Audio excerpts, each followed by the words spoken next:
purpose, and like you said, they're helping a lot.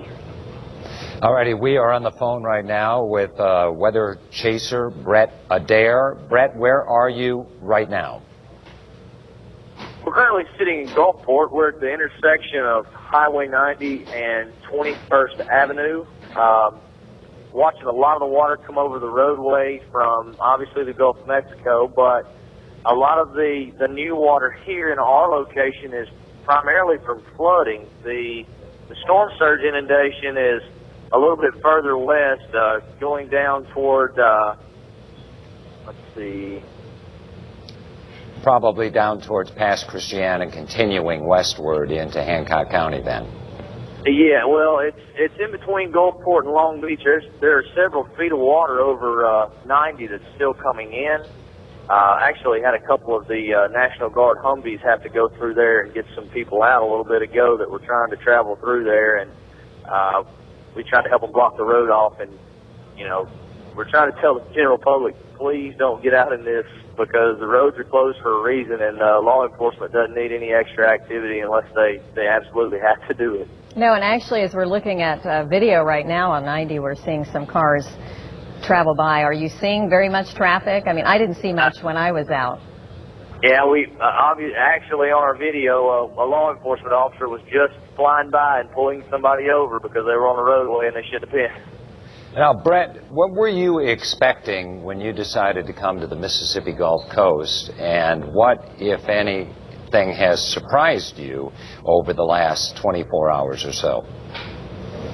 Well, with this storm, it's been changing course all along, and with the slowdown, you know, we expected the Mississippi coastline to get some storm surge, which is pretty normal for a tropical or a hurricane, you know, period in this area.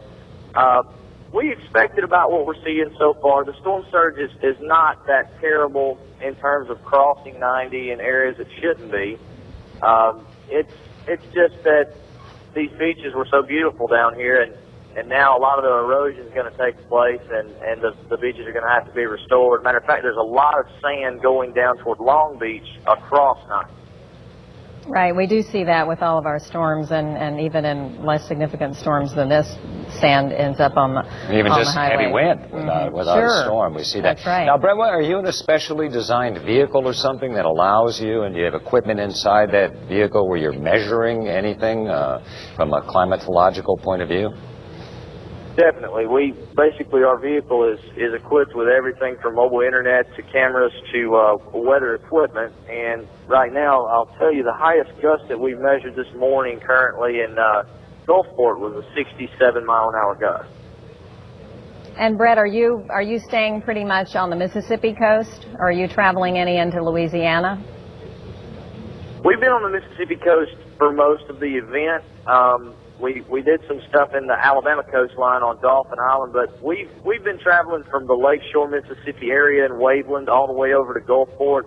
It seems like the Louisiana officials have a lot on their hands with Lake Pontchartrain and New Orleans, given, you know, all the flooding, and we don't want to inhibit any of their operations. And we've got a pretty good relationship with the Gulfport PD and the National Guard here. We spoke to them several times, and we're just trying to help them out if they need it, and, you know, they're helping us do what we need to do. And finally, Brett, are you just kind of taking things as they come and kind of a spontaneous plan, or do you have actually an itinerary where you have it scripted out where you're going to go next? Well, storm chasing, there's no script. I've been in meteorology for the last 10 years and chasing these storms.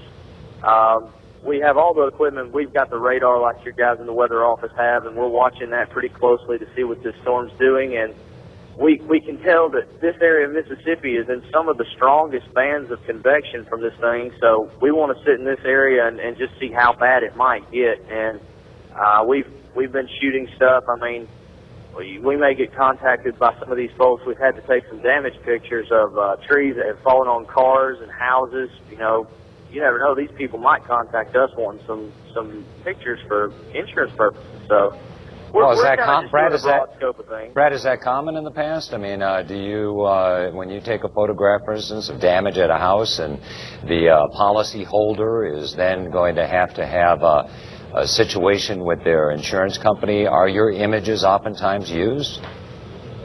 We've actually had requests in the past, especially during like hail damage events during severe thunderstorms.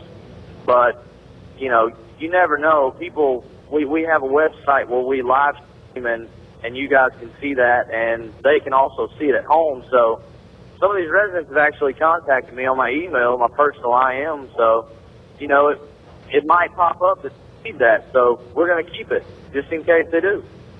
All right, Brett. Well, thanks for joining us, and keep us posted on anything you may see out there. Most definitely. Thanks, you guys. All righty. Well, Michelle Lady is braving the elements.